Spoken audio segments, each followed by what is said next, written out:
Entón aquí na zona de Manzaneda, no Concello de Manzaneda, aparecen os glaciares máis espectaculares, o das Pradas Lava, pero tamén tedes o glaciar de San Lázaro, que é o que sempre tuve que descubrir subindo por todos os penedos desde a zona de Rozavales para arriba.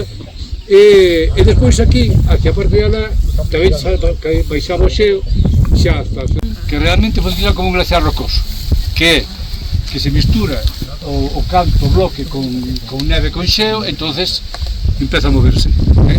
Os glaciares rocosos son inmensos, moi grandes, pero na cabeza da cuarcita vai movéndose e vai subindo por o pedral de Limia, igual que aquí, veredes que hai montículos, porque non ven salir como está levantado, porque o levanta e vai caendo cara á zona en función da pendiente.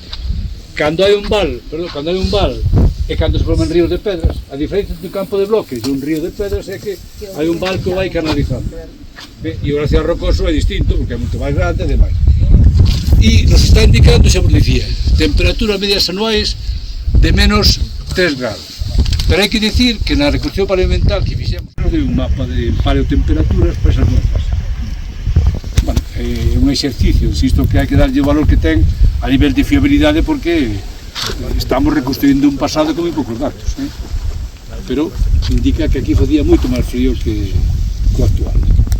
Entón xa digo, é unha zona